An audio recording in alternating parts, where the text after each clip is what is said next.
죄의 법에서 해방된 사도 바울. 로마서 7장 6절로 8장 2절에 대한 기본적 이해.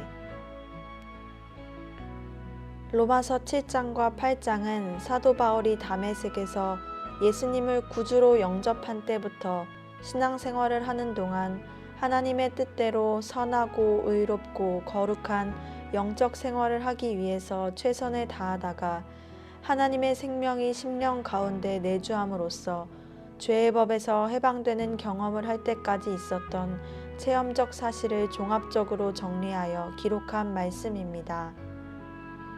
그 중에서 로마서 7장 6절로 8장 2절은 모든 성경 말씀 가운데 가장 중요한 진리이며 핵심적인 복음이라고 할 수 있습니다. 로마서를 깊이 연구한 분이라면 누구든지 이 말씀이 성경 66권 중에서 가장 중요한 하나님의 복음이라는 것을 많이 강조하고 있지요. 이 말씀은 모든 성도들에게 해당되는 말씀이 아니고 도덕적으로 완전한 생활을 추구하면서 영적으로 빠르게 성장하는 성도들만 이해할 수 있고 체험할 수 있는 말씀이라는 것을 꼭 알아야 합니다. 이 말씀은 사람의 능력과 노력으로서는 절대로 해결할 수 없는 죄 문제가 하나님의 은총, 즉 성결 은총으로 말미암아 체험적으로 해결될 수 있다는 복음이 기록되어 있습니다. 그 중에서 로마서 7장은 성도들이 신앙생활을 시작할 때부터 영혼 가운데 하나님의 생명이 내주합이 되는 체험을 할 때까지 범죄할 수 있는 기회가 생길 때마다 마음속에 나타나는 죄의 법, 즉 죄의 법칙 때문에 심각하게 고민하는 경험에 대하여 기록한 말씀입니다. 여기에서 먼저 중요시할 것은 사도 바울이 로마서 7장에서 증거하는 말씀은 불신자 시절이나 초보적인 신앙생활을 할 때 경험한 것이 아니라는 사실입니다. 다시 말해서 로마서 7장의 고민은 죄의 능력이 얼마나 강하고 끈질긴가를 경험적으로 깨달은 성도, 즉 영적으로 많이 성장한 성도들이 하나님의 모든 계명을 완벽하게 실천하기 위해서 최선을 다하다가 죄의 법칙 때문에 실패할 때 나타나는 고민이라는 것입니다. 모든 성도들은 성령의 감동하심으로 예수님을 구주로 영접하고 구원받게 되면 영적인 것과 육적인 것, 빛과 어두움, 선과 악에 대하여 점점 폭이 넓어지고 확실하게 분별할 수 있게 됩니다. 다시 말해서 성도들은 영적으로 성장하는 가운데 점진적으로 선과 악, 빛과 어둠, 영성과 육성에 대한 지식을 경험적으로 얻게 된다는 것입니다. 좀 더 자세히 말하자면 성도들이 하나님의 계명을 따라 철저하게 살려고 노력할 때 비로소 자기의 마음속에 나타나는 내면적인 죄의 세력이 얼마나 추악하고 강한지를 경험적으로 깨닫게 된다는 것입니다. 그러므로 하나님의 뜻을 따라 철저하게 실천하고자 노력하지 않는 성도들은 로마서 7장의 말씀과 같이 내면적인 죄 때문에 심각하게 고민하는 경험을 할 수 없을 뿐만 아니라 로마서 8장 2절에 나온 체험과 은총을 받지 못한다는 것입니다. 범죄하기 쉬운 기회가 생길 때마다 나타나는 내면적인 죄. 이제부터 사도 바울이 로마서 7장과 8장을 통해서 증거한 경험적 진리를 연구해 보겠습니다. 로마서 7장 19절을 보면 내가 원하는 바 선은 하지 아니하고 도리어 원치 아니하는 바 악은 행하는도다 라고 하였습니다. 원하는 바 선은 하지 아니하고, 이 말씀을 보면 사도 바울이 흠이 없는 완전한 선을 행하기 위하여 얼마나 많은 노력을 하셨는지 알 수 있습니다. 그런데 범죄하기 쉬운 환경이 생길 때마다 사도 바울이 원하는 선한 마음은 나타나지 않고 오히려 원치 않는 악심이 자꾸만 마음속에 나타나더라는 것입니다. 다시 말해서 예수님과 같이 온전한 사랑과 겸손과 충성과 절제, 그리고 온유와 인내로서 생활하기를 원하는데 항상 흠과 티가 많고 불완전하다는 것을 느끼면서 큰 고민에 빠졌다는 것입니다. 그래서 탄식하고 절망하는 사도 바울의 괴로운 심정을 로마서 7장에 기록한 것이지요. 이 말씀 중에서 악은 표면적으로 나타나는 죄악이 아니라 내면적인 죄악을 가리켜 말합니다. 여기에서 표면적인 죄악은 우리의 말과 표정이나 행동을 통하여 나타나는 죄, 즉 겉으로 나타나는 죄를 의미합니다. 이 표면적인 죄악은 우리가 철저하게 노력하면 범하지 않을 수도 있다는 것이지요.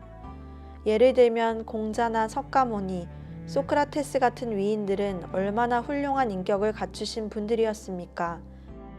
오늘날에도 각 분야에서 도덕적으로 훌륭한 인격을 갖춘 분들이 간혹 있는데 그분들은 행실 가운데 표면적인 죄악을 쉽게 나타내지 않음으로써 많은 사람들에게 존경을 받고 있습니다.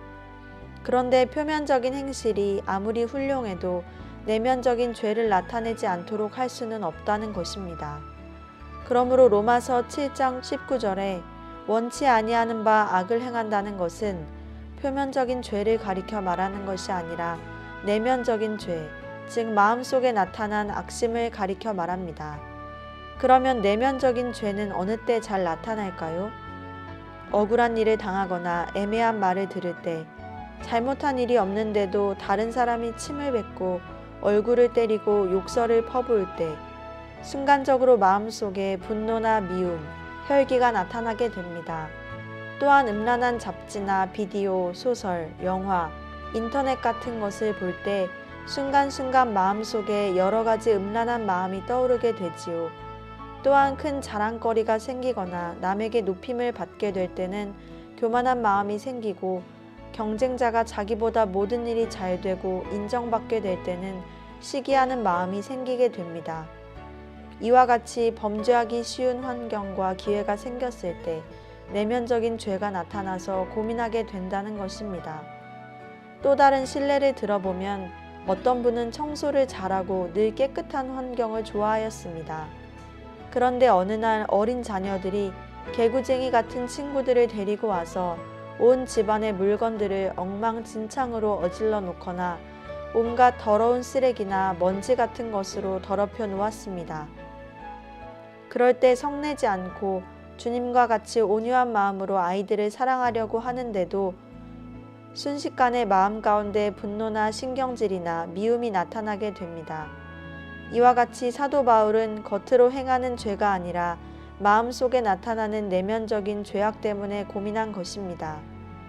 로마서 7장 15절의 말씀을 보면 나의 행하는 것을 내가 알지 못하노니 곧 원하는 이것은 행하지 아니하고 도리어 미워하는 그것을 함이라고 했습니다. 여기에서 행한다는 표현 때문에 마치 행실로 나타나는 죄로 인하여 고민하는 것으로 왜곡된 해석을 하기 쉽습니다. 그러나 8절에서는 죄가 기회를 타서 계명으로 말미암아 내 속에서 각양 탐심을 이루었나니 이는 법이 없으면 죄가 죽은 것임이니라고 하였습니다. 이 말씀을 자세히 분석해 보면 행실로 범하는 죄가 아니라 내면적인 죄라는 것을 알 수 있습니다. 다시 말해서 내 속에서 각양 탐심을 이루었다고 하였으므로 내 속, 즉 내 마음 가운데 나타난 죄악이라는 것을 확실하게 가르쳐주고 있다는 것이지요. 예를 들자면 예수님께서 산상보훈을 통하여 여자를 보고 음욕을 품는 자마다 마음에 이미 간음하였느니라고 하셨는데, 이 말씀도 역시 마음속에 나타난 내면적인 죄에 대하여 가르쳐 주신 것입니다. 사람은 누구나 원죄, 즉 죄성을 가지고 있으므로 범죄할 가능성이 있습니다. 그러므로 예수님을 믿고 하나님의 뜻대로 철저히 살고자 하는 성도들이라면 누구나 이 말씀이 마음에 나타난 경험을 해보았을 것입니다. 또한 요한일서 3장 15절을 보면 형제를 미워하는 자마다 살인하는 자니라고 하였는데, 이 말씀도 역시 마음속에 나타난 미움, 즉 악심을 범죄한 것으로 인정한다는 것을 알 수 있어요. 구약시대의 율법은 주로 표면적인 죄, 즉 행실로 범한 죄를 정죄하고 있습니다. 그러나 신약시대에 와서 예수님께서는 형제가 우리를 괴롭히거나 애매한 말로 비방을 하거나 손해와 고통을 줄 때 참고 견디다가 마음속에 순간적으로 미움이나 분노, 짜증이나 신경질 같은 악심이 나타났다면 비록 폭언이나 폭행이 없을지라도 그 악심 자체를 살인죄로 인정하고 있습니다. 그리고 내 속에 각양 탐심을 이루었다고 고백하신 것을 보면 사도 바울은 7가지 죄성 중에서 이기주의, 즉 아집성이 강했다는 것을 알 수 있습니다. 또한 죄가 기회를 타서 탐심을 이루었다고 하셨는데 여기에서 죄는 마음속에 나타난 죄를 말하는 것이 아니라 원죄, 즉 근본적으로 영 속에 뿌리 박혀 있는 죄성을 가리켜 말합니다. 이 죄성이 육체와 영 속에 뿌리 박혀 있다가 범죄하기 쉬운 기회가 주어지면 마음속에 나타나는 것이지요. 사람마다 7종 죄는 다 가지고 있지만 개인별로 나타나는 죄성의 정도는 다양합니다. 예를 들어 포악성이 강한 사람은 포악성이 나타날 수밖에 없는 환경이 주어질 때마다 마음속에 혈기나 분노가 잘 나타나게 됩니다. 그러나 포악성이 약한 사람은 기회가 주어져도 악심이나 악행이 쉽게 나타나지 않는다는 것입니다. 지금까지 범죄하기 쉬운 기회가 주어질 때 마음속에 나타나는 죄에 대해서 말씀드렸습니다. 죄를 크게 구분하면 영과 육체 가운데 뿌리 박힌 죄성과 마음 가운데 나타나는 악심, 즉 내면적인 죄, 그리고 행실로 나타나는 표면적인 죄로 구분할 수 있습니다. 이 중에서 영 속에 뿌리 박힌 죄성은 할례 은총, 즉 성결 은총을 받을 때 제거됩니다. 또한 내면적인 죄는 범죄하기 쉬운 기회가 생길 때 영과 육체 가운데 뿌리 박혀 있던 죄성이 자극되어 나타나는 악심을 가리켜 말합니다. 그리고 표면적인 죄는 말과 행동으로 나타난 죄의 열매를 가리켜 말합니다. 이와 같이 죄에 대하여 선명하게 구분할 수 있어야만 진리 전체를 쉽게 깨달을 수 있습니다. 하나님의 계명과 내면적인 죄. 바울 사도께서는 마음속에 나타난 탐심 때문에 고민을 많이 하셨는데 계명으로 말미암아 자신의 탐심을 깨닫게 되었습니다.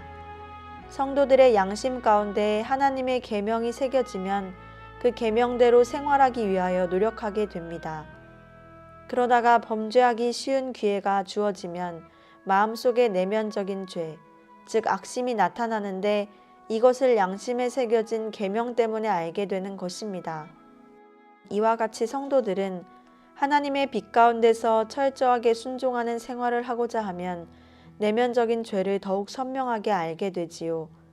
다시 말하면 예수님과 같이 온전한 사랑과 인내와 겸손을 실천하려고 결심했는데 범죄하기 쉬운 환경과 조건이 생길 때마다 순간순간 미움이나 분노나 음욕, 질투, 교만, 거짓과 같은 악심이 마음속에 나타난다는 사실을 알게 된다는 것입니다. 예를 들면 성도들이 하나님의 말씀을 실천하고자 마음속에 조금이라도 음욕을 느끼지 않으려고 결심했는데 벌거벗고 춤을 추는 여자를 보니까 원하지 않던 음욕이 마음속에 나타나더라는 것입니다. 또한 음욕을 느끼지 않으려고 노력하면 할수록 더욱 선명하게 음욕이 느껴지기 때문에 고민을 하게 되었다는 것입니다. 그런데 중요한 것은 내면적인 죄 때문에 고민하기 전에는 죄가 없었는데 계명을 알게 됨으로써 죄가 생긴 것으로 착각하면 안 된다는 거예요.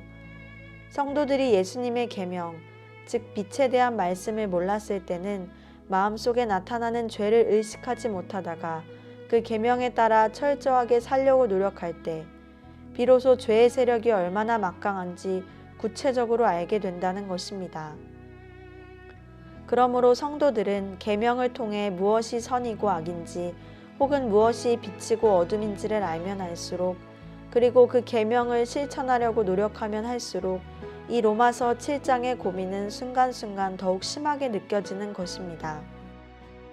내면적인 죄를 온전하게 해결할 수 없는 인간의 고민. 1983년도에 성결교 신학교에 다니던 학생 한 분에게 진리를 증거할 때의 일입니다.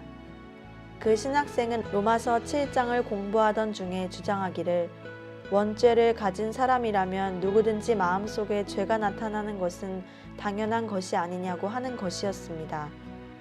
그러면서 그 신학생은 기독교인이라면 성령의 도움을 받아 내면적인 죄를 억제함으로써 표면적으로 죄가 나타나지 않도록 하면 되지 않느냐고 강조하는 것이었지요. 그리고 아무리 신앙과 인격이 좋다고 할지라도 마음속에 순간순간 나타나는 악심, 즉 내면적인 죄가 없는 사람이 있을 수 있느냐고 반문하는 것이었어요.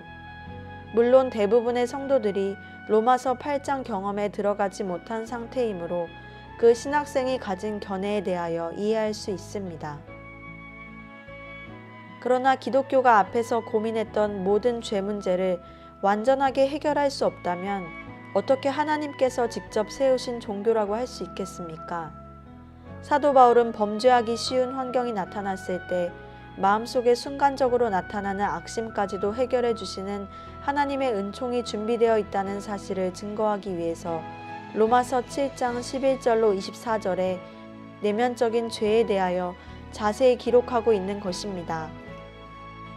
여기서 중요한 것은 마음속으로 티끌 만한 악심이라도 나타나지 않기를 소원하면서 정결한 생활을 추구하는 성도들만 성결 은총을 받을 수 있다는 사실입니다. 너희 목마른 자들아 물로 나아오라고 하신 말씀과 같이 갈급한 마음을 가진 성도들은 이러한 은총을 받을 수 있는 것이지요. 이와 같이 하나님께서는 사도 바울과 같이 내면적인 죄 때문에 고민하는 성도들에게 그 해답을 주십니다. 하나님께서 사죄 은총과 성결 은총을 준비해 놓으셨을지라도 필요성을 절실하게 느끼지 못하는 사람에게 일방적으로 주시지는 않는다는 것이지요. 성경 말씀을 중심으로 좀 더 자세하게 설명하겠습니다. 로마서 7장 9절을 보면 전에 법을 깨닫지 못할 때에는 내가 살았더니 계명이 이름에 죄는 살아나고 나는 죽었도다 라고 하였습니다. 전에 법을 깨닫지 못한 때, 즉 성도들이 의와 죄, 빛과 어둠에 대한 법도를 깨닫지 못했을 때에는 내가 살았었는데 계명이 이름에, 즉 성도들의 양심 가운데 하나님의 계명이 들어오고 그 계명대로 실천하고자 하는데 도리어 죄는 살아나고 나는 죽게 되었다는 것입니다. 이 말씀을 잘못 해석하면 마치 계명이 마음속에 죄악을 공급한 것으로 착각하기 쉽습니다. 그러면 여기서 살았다는 말과 죽었다는 것은 무슨 뜻일까요? 이 말씀을 정확하게 깨달아야 생명과를 먹는 진리가 이해됩니다. 전에 법을 깨닫지 못할 때에는 내가 살았더니 계명이 이름에 죄는 살아나고 나는 죽었도다 라는 말씀은 선을 행하려고 최선을 다했지만 마음속에 악심이 나타나므로 순간적으로 절망에 빠진 경험을 기록한 것입니다. 이 말씀을 좀 더 구체적으로 이해하기 위하여 너희 원수를 사랑하며 라는 계명을 온전하게 지키려고 노력하는 성도들의 경험을 참고로 설명해 보겠습니다. 대부분의 성도들은 예수님의 계명을 뜨거운 심정으로 깨닫게 될 때 원수까지도 쉽게 사랑할 수 있을 것으로 생각하면서 실천하고자 합니다. 이때 성도들이 선한 의지를 가지고 계명을 실천해 보고자 하는 마음을 내가 살았더니 라는 말씀으로 표현한 것입니다. 다시 말해서 여기서 내가는 나의 선한 의지, 즉 나의 선한 마음을 가리켜 말하는데 성도들이 인내와 겸손과 자비와 온유를 가지고 온전한 사랑을 실천하기 위하여 노력하는 마음 자세를 내가 살았더니 라고 표현한 것입니다. 그러나 실제로 원수가 나타나 비방을 하거나 무시하고 폭행을 하면서 큰 손해를 끼치는 등 갑자기 억울한 일을 당하는 순간 마음속에 교만이나 미움이나 분노가 나타나더라는 것입니다. 티끌만한 미움이나 분노 혹은 교만이 없는 깨끗한 마음으로 원수를 사랑하고자 하는데 선한 마음만 가지고 생활하고자 하는 소원과는 반대로 미움이나 교만, 분노 같은 죄가 마음을 순간적으로 점령하기 때문에 나는 죽었도다 라고 표현한 것입니다. 다시 말해서 범죄하기 쉬운 그 순간에 말과 행동으로는 범죄하지 않을 수 있어도 마음속에 악심이 나타나지 않게 할 수 있는 능력은 없더라는 것입니다. 이러한 진리가 정확하게 정돈되어야만 로마서 8장을 해석할 수 있습니다. 이 말씀의 이해를 돕기 위해서 유교의 창시자인 공자에 대한 이야기를 살펴보도록 하지요. 유교의 경전 논어에는 공자의 사상과 교훈이 담겨져 있는데 조선시대에는 논어에 기록된 유교 사상이 큰 영향력을 가지고 있었지요. 그런데 죄성을 가지고 있는 인간은 공자의 교훈이 너무나 엄격하여 온전하게 실천하기가 어렵다는 것을 알 수 있습니다. 공자님에 대한 예화들이 많이 있는데 그 중에서 다음과 같은 이야기가 있습니다. 어느 날 공자의 가족들이 입던 옷을 도둑 맞은 적이 있었는데 공자는 다른 사람들에게 자신의 어려운 사정을 이야기하지 않았습니다. 그리고 맷방석을 가져다가 가족들의 숫자대로 구멍을 뚫어서 그 구멍으로 목만 내놓고 생활한 적이 있었다고 합니다. 그리고 외출해야 할 경우에는 한 벌 옷을 가지고 번갈아 가며 입었다고 하지요. 이와 같이 도덕군자였던 공자께서 임종할 때 탄식하시기를 내가 70평생 도를 닦으며 많은 사람들에게 예의범절을 가르쳤지만 아직도 내 마음속에 순간순간 나타나는 탐심은 없애버리지 못했다고 하셨답니다. 이와 같이 인류 역사상 가장 위대한 도덕군자 중에 한 분이셨는데도 마음속에 순간적으로 나타나는 탐심을 없애지 못했다는 것입니다. 죄의 법에 대하여 깨달은 사도 바울. 사도 바울께서 18절에 내 속 곧 내 육신에 선한 것이 거하지 아니하는 줄을 아노니 원함은 내게 있으나 선을 행하는 것은 없노라고 하신 말씀은 공자의 경우와 마찬가지로 마음속에 순간순간 나타나는 탐심을 없애버릴 능력이 자신에게는 없다는 것을 고백하신 것입니다. 그래서 21절에서 그러므로 내가 한 법을 깨달았노니 곧 선을 행하기 원하는 나에게 악이 함께 있는 것이로다 라고 하신 것이지요. 이 말씀에서 한 법은 무엇을 의미하는 것일까요? 지금까지 증거했던 경험적 진리와 전부 연관해서 해석해야 합니다. 이 법은 범죄하기 쉬운 기회가 생길 때마다 마음에 나타나는 죄의 법을 가리켜 말합니다. 구체적으로 설명을 드리면 짜증나고 화가 날 일이 생겼을 때 마음속에 분노가 생기는 것, 음란한 영화나 책이나 사람을 보았을 때 마음속에 음욕이 나타나는 것, 밉살스러운 사람이 나타나서 얄미운 짓을 할 때 마음속에 미움이 느껴지는 것입니다. 이러한 악심이 나타나지 않기를 언제나 소원하는데도 기회만 주어지면 마음속에 나타나는 악심이 바로 죄의 법칙이라는 것입니다. 원하는 바 선은 행치 않고 미워하고 싫어하는 악심은 기회가 있을 때마다 법칙과 같이 자동적으로 나타난다는 것이지요. 법칙이라는 말은 항상 똑같이 나타날 수밖에 없는 원리를 설명한 말입니다. 예를 들어서 뉴턴이 발견한 만유인력의 법칙은 공기보다 더 무거운 물체를 공중에서 놓게 되면 반드시 아래로 떨어진다는 원리를 설명한 것입니다. 이와 마찬가지로 사도 바울은 죄를 범하기 쉬운 환경이 생길 때마다 법칙과 같이 마음속에 죄, 즉 악심이 나타난다는 것을 깨닫게 되었습니다. 이 법칙을 구체적으로 표현하면 죄성의 법칙이라고도 할 수 있습니다. 우리는 로마서 7장에 기록한 죄라는 말을 해석할 때 그것이 자범죄를 가리켜 말하는 것인지 마음속에 나타난 악심을 가리켜 말하는지 죄성을 가리켜 말하는지 잘 분별해야 합니다. 여기에서 죄의 법은 바로 죄성의 법칙을 말하는 것으로서 죄성의 능력의 법칙이라고 할 수도 있습니다. 만일 죄가 능력이 아니라면 악심을 품지 않으려고 노력할 때마다 순간적으로라도 마음속에 악심이 나타나지 않을 것입니다. 사도 바울은 마음속에 악심이 나타나지 않도록 하려고 항상 노력을 했는데도 범죄하기 쉬운 기회가 생길 때마다 꼭 나타나기 때문에 죄의 법, 즉 죄의 법칙이라고 한 것입니다.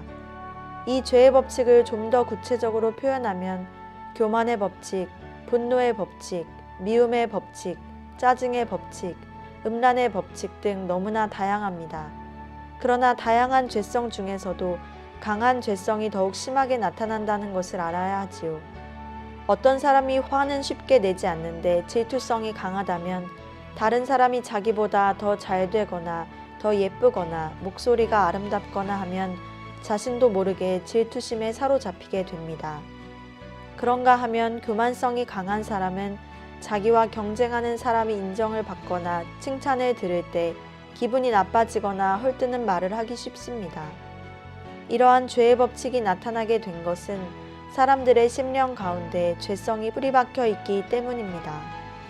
사도 바울께서도 성결 은총을 받기 전에는 이러한 죄의 법칙을 자신의 마음 가운데서 언제나 발견하면서 고민해 왔던 것입니다. 로마서 7장 22절로 23절을 보면 내 속사람으로는 하나님의 법을 즐거워하되 내 지체 속에서 한 다른 법이 내 마음의 법과 싸워 내 지체 속에 있는 죄의 법 아래로 나를 사로잡아 오는 것을 보는도다 라고 하였습니다. 여기서 죄의 법 아래로 나를 사로잡는다는 것은 성도들이 하나님의 법도 즉 계명을 따르고자 하는데 순간순간 죄의 법칙이 나타나서 선한 마음을 가지고 계속적으로 살고자 하는 성도들을 방해한다는 것이지요. 또한 마음의 법은 선하게 살고자 하는 의지를 말하는데 그 의지가 순간순간 죄의 법 아래로 사로잡히더라는 것입니다. 죄의 법 때문에 절망할 수밖에 없는 인간. 그런데 신자든 불신자이든 죄의 법칙에 사로잡히지 않는 경우가 간혹 있습니다. 예를 들자면 불신자라 할지라도 자기 아들이 서울대나 사법고시에 합격했을 때 혹은 국회의원이나 대통령에 당선되었을 때는 마음속의 기쁨과 행복감이 꽉 차게 됩니다. 이러한 때에는 누가 비난을 하거나 욕설을 할지라도 마음의 기쁨이 꽉 차 있기 때문에 악심이 들어오지 않는 경우도 있다는 것입니다. 또한 기독교인들도 오랫동안 고통을 주던 질병이 고침받거나 성령 충만함을 받거나 특별히 좋은 일이 생겼을 때 악심, 즉 죄의 법칙이 나타나지 않는 경우가 많습니다. 이러한 경우에 죄의 법칙에서 해방된 줄로 착각해서는 안 된다는 것이지요. 포악성이 강한 어떤 성도가 부인이 원망과 불평을 할 때마다 마음속에 분노나 미움이 잘 나타나기 때문에 많은 고민을 했습니다. 그 성도님은 기도원에 가서 금식하며 간절하게 기도하기를 하나님 아버지 저에게 은혜와 능력을 주십시오. 특별히 원망과 불평을 잘하는 아내를 향해서 미움을 품거나 분노를 나타내지 않도록 도와주십시오 라고 하였답니다. 그런데 기도를 하는 중에 뜨거운 불이 내리면서 방언이 터지는 등 큰 은혜를 체험하게 되었습니다. 그래서 그 성도님은 마음속에 기쁨이 충만하여 앞으로는 범죄하지 않겠다는 결심을 가지고 집으로 돌아갔습니다. 처음 며칠 동안은 부인이 아무리 불평을 하고 원망하여도 은혜 받은 기쁨 때문에 잘 인내하였습니다. 그러나 참고 참다가 나중에는 과거보다 더 심한 분노와 짜증을 내게 되었다는 것입니다. 이와 같이 로마서 8장 경험에 들어가지 않은 사람들은 일시적으로 범죄하지 않을 수는 있지만 근본적으로 죄의 법칙에서 해방된 것은 아닙니다. 그래서 사도 바울은 로마서 7장 24절에서 오라 나는 공고한 사람이로다. 이 사망의 몸에서 누가 나를 건져내랴 하고 탄식하신 것입니다. 사도 바울은 마음속에 나타나는 죄의 법칙을 인간의 노력으로서는 결코 해결할 수 없다는 것을 뼈저리게 느끼면서 절망에 빠지게 된 것입니다. 여기에서 사망의 몸이란 죄성이 뿌리박혀서 마음속에 죄의 법칙을 나타내고 있기 때문에 죽을 수밖에 없는 몸이라는 뜻입니다. 죄와 사망의 법에서 해방되게 한 생명의 성령의 법. 이와 같이 절망적인 탄식을 하다가 사도 바울은 죄의 법칙에서 해방되게 하시는 큰 은총이 있다는 것을 로마서 7장 25절에서 증거하고 있습니다. 우리 주 예수 그리스도로 말미암아 하나님께 감사하리로다. 이 말씀을 잘못 해석하면 육신적이고 세상적인 문제, 즉 병이나 사업, 자녀 문제 등이 해결되는 것으로 생각하기 쉽습니다. 그러나 이 말씀은 극심하게 고민하던 사도 바울의 죄 문제, 즉 마음속에 나타나는 죄의 법칙이 예수 그리스도로 말미암아 나타나지 않게 되었다는 것을 증거하고 있습니다. 다시 말하면 바울 사도를 오랜 세월 동안 고민하고 탄식하게 했던 죄의 법칙에 대한 문제가 예수님께서 나타내신 은총으로 말미암아 해결되었다는 것입니다. 이 말씀은 성결교 신학교에 다니던 신학생이 사람으로서는 결코 해결할 수 없다고 주장하던 내면적인 죄 문제가 예수 그리스도로 말미암아 해결되었다는 것을 확증하고 있습니다. 이러한 경험을 웨슬리 신학에서는 완전 성화, 즉 성결 은총이라고 하는데 곧 죄의 뿌리가 제거되는 체험이라고 증거하고 있습니다. 이와 같이 예수님의 은총으로 말미암아 죄 문제가 해결되었다는 사실을 구체적으로 설명한 말씀이 로마서 8장 1, 2절에 나옵니다. 그러므로 이제 그리스도 예수 안에 있는 자에게는 결코 정죄함이 없나니 이는 그리스도 예수 안에 있는 생명의 성령의 법이 죄와 사망의 법에서 너를 해방하였음이라. 이 말씀 중에서 죄와 사망의 법을 구분하여 생각해 보겠습니다. 먼저 죄의 법은 범죄하기 쉬운 기회가 생겼을 때 마음속에 나타나는 죄의 법칙을 가리켜 말합니다. 그리고 사망의 법은 육체의 죽음이 법칙과 같이 필연적이라는 것을 의미합니다. 다시 말해서 사망의 법은 육체 가운데 죄성의 뿌리가 박혀 있을 뿐만 아니라 마음 가운데 죄의 법칙이 나타나도록 하기 때문에 필연적으로 죽을 수밖에 없다는 것입니다. 이와 같이 죄의 법칙이 나타나기 때문에 육체는 죽을 수밖에 없으므로 죄와 사망의 법칙이 모든 인간을 지배하고 있다는 것이지요. 로마서 8장 2절을 보면 생명의 성령의 법이 마음 가운데 나타날 때 비로소 죄의 법에서 해방된다고 하였습니다. 그러면 생명의 성령의 법으로 말미암아 죄의 법에서 해방되게 하신다는 말씀의 의미는 무엇일까요? 하나님의 생명이 영 속에 내주하면 마음속에 생명의 성령의 법칙이 나타나게 되는데 그때 비로소 죄의 법칙에서 근본적으로 해방된다는 것입니다. 그리고 계시록 2장 7절을 보면 하나님의 생명이 영 속에 내주한 성도들을 가리켜 생명과를 먹은 성도들, 즉 이기는 자들이라고 하였습니다. 이와 같은 이치를 볼 때 로마서 8장은 생명과를 먹은 성도들에 대한 경험적 진리이고 로마서 7장 6절로 24절에 기록된 말씀은 아직 생명과를 먹지 못한 성도들, 즉 가나안 땅에 들어가기 위하여 광야의 길을 통과하는 성도들이 경험하는 진리라는 사실을 알 수 있습니다. 그래서 하나님의 생명이 영 속에 내주한 성도들은 범죄하기 쉬운 기회가 생겼을 때 마음속에 죄의 법칙이 나타나지 않기 때문에 예수님께서 공중으로 강림하실 때 휴거될 수 있는 것입니다. 사도 바울은 이와 같이 하나님의 생명이 영 속에 내주하는 은총을 받았기 때문에 로마서 7장 25절에서 우리 주 예수 그리스도로 말미암아 하나님께 감사하리로다 라고 하셨습니다. 그런데 오늘날 대부분의 교회나 성도들은 예수님을 영접하고 성령을 체험하게 되면 무조건 하나님의 생명이 영 속에 내주하신 것으로 잘못 알고 있기 때문에 로마서 7장과 8장에 기록된 진리를 체계적으로 이해하지 못하고 있는 것입니다. 로마서 8장 2절에 나오는 생명의 성령의 법칙은 하나님의 생명이 성도들의 영 속에 내주하셔야만 마음속에 나타난다는 사실을 꼭 알아야 할 것입니다.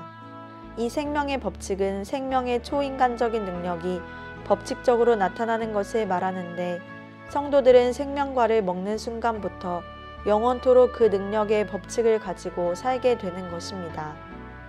또한 히브리서 6장 5절에 내세의 능력을 맛보고 라는 말씀이 있는데 그 능력은 병을 고치거나 방언, 예언, 입신을 하거나 환상을 보는 능력이 아니라 생명의 법칙, 즉 성령의 열매를 맺게 해주는 능력이라는 것을 알 수 있습니다. 다시 말해서 생명의 성령의 법칙에 대해서는 죄의 법칙과 비교하면서 이해해야 합니다. 죄의 법이 능력으로 나타나는 법칙인 것처럼 생명의 성령의 법도 성령의 열매를 맺을 때 하나님의 능력이 법칙적으로 나타나는 것입니다. 이와 같이 죄 문제가 근본적으로 해결된 성도, 즉 생명과를 먹은 성도는 예수님께서 공중으로 강림하실 때 휴거될 것입니다. 그래서 웨슬리 선생님은 성결 은총에 대하여 인간이 이 땅에 살면서 받을 수 있는 최고의 복이라고 증거하신 것입니다. 휴거될 성도들에 대한 올바른 견해. 다음의 예화는 성결 은총을 받은 어느 성도님이 1983년 경기도 성남시에서 로마서 7장과 8장을 중심으로 휴거되는 성도의 자격에 대하여 증거할 때 있었던 일입니다. 어느 날 권사님 한 분이 찾아오셨는데 그분은 영등포구에 있는 어느 큰 교회의 교인으로서 A 목사님이 그 교회를 개척할 때부터 충성스럽게 봉사하신 분이라고 하였습니다. 그런데 그 권사님께서는 대화를 하는 가운데 로마서 7장과 8장에 대한 진리를 깨닫고 매우 안타까워 하시더라는 것입니다. 그때 그 권사님께서 안타깝게 느끼는 이유에 대하여 다음과 같이 설명해 주셨다고 하더군요. 1980년대 초에 A 목사님을 이단시하는 책이 나왔다고 합니다. 그때 그 교회의 부목사님 한 분이 그 책을 읽어보고 A 목사님 앞에 가지고 왔습니다. 목사님께서 받아 읽어보니 자기를 이단시하는 내용인데 더욱 화나게 하는 것은 얼마 전까지 같은 교단 내에서 함께 일하던 교역자들이 자신을 이단시하고 부정적으로 보는 사람들과 합세하여 공격하는 것이었습니다. 또한 그 책의 내용을 보니 자신의 부족한 점도 깨달을 수 있었지만 대부분 과장된 내용이 많았습니다. 그래서 A 목사님은 몹시 분노한 마음을 가지고 하나님, 저는 이제 어떻게 되는 것입니까? 이 교회는 어떻게 되는 것입니까? 왜 그 사람들에게 이런 책을 쓰도록 내버려 두셨습니까? 라고 기도하였답니다.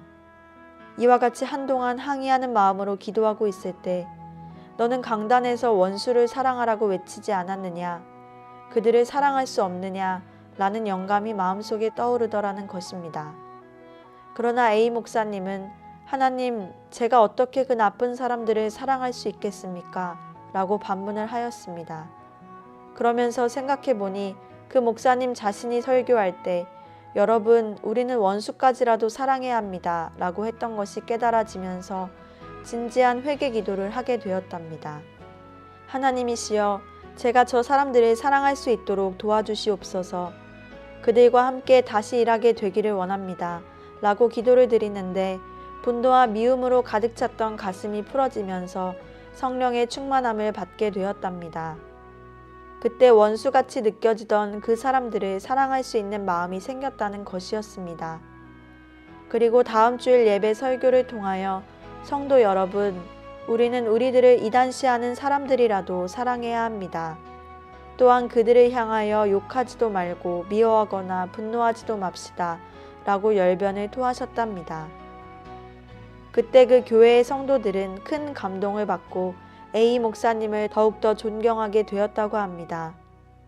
이와 같이 이단시하던 교계의 분위기 때문에 타 교회의 교역자들이나 교인들로부터는 많은 비난 공격을 받고 어려운 일을 당했지만 그 교회의 교인들로부터는 더욱 존경과 사랑을 받게 되었다는 것입니다. 그런데 이 권사님께서 안타까워하시게 된 이유는 무엇이었을까요? 그것은 A 목사님께서 그 교회의 교인들 대부분이 휴거될 것이라고 가르쳤고 그 목사님 자신도 휴거될 것으로 확신하면서 설교를 하셨는데 아직도 죄의 법칙에서 해방되지 않은 분이라는 것을 깨닫고 안타까워하신 것입니다.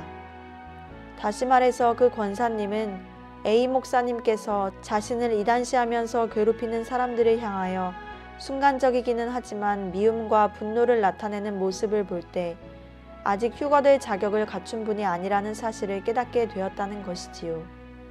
뿐만 아니라 방송 설교를 통해서 가끔 시험을 당하는 중에 혈기를 내고 회개하셨다는 간증을 듣게 되는데 이와 같은 모습을 볼 때 죄의 법칙에서 해방된 분이 아니라는 것을 알 수 있습니다. 물론 A 목사님은 매우 훌륭한 신앙 인격을 가지고 많은 기사와 이적을 나타내면서 복음을 증거하시는 하나님의 종입니다. 그러나 아직 로마서 8장 경험에 들어간 성도는 아닌 것입니다. 다시 말해서 A 목사님은 마음 가운데 생명의 성령의 법칙이 나타나는 분은 아니라는 것이지요. 여기서 생명의 성령의 법칙이란 범죄하기 쉬운 환경 속에서라도 성령의 열매, 즉 빛의 열매를 맺게 하는 능력의 법칙을 가리켜 말합니다. 하나님의 생명, 즉 하나님의 영 속에는 신성의 능력이 있습니다.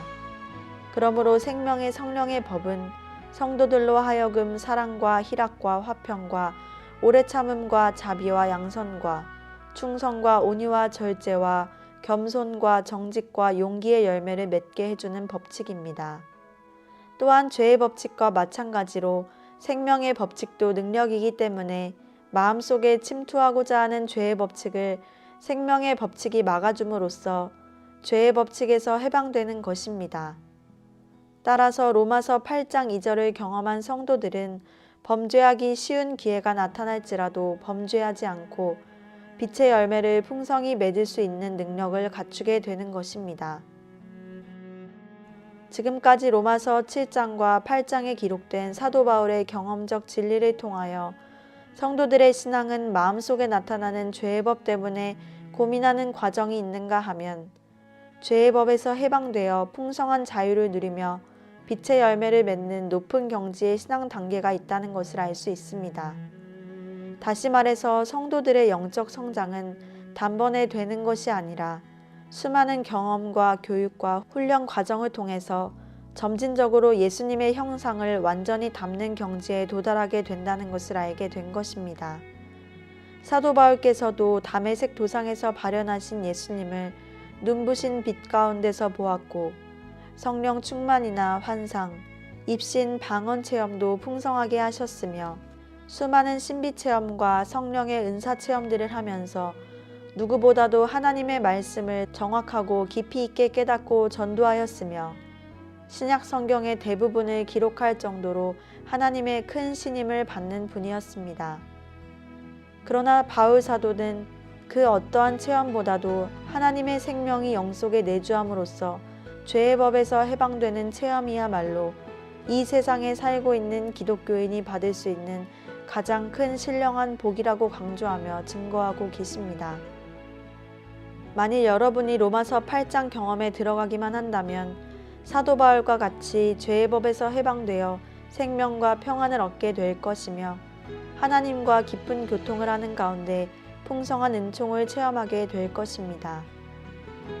이 글을 통해서 가장 큰 은혜를 받을 수 있는 목표와 방향과 가치관을 알게 된 여러분, 높은 경지의 신령한 복을 사모하면서 영적으로 빠르게 성장하는 지름길로 달려가게 되시기를 간절히 바랍니다.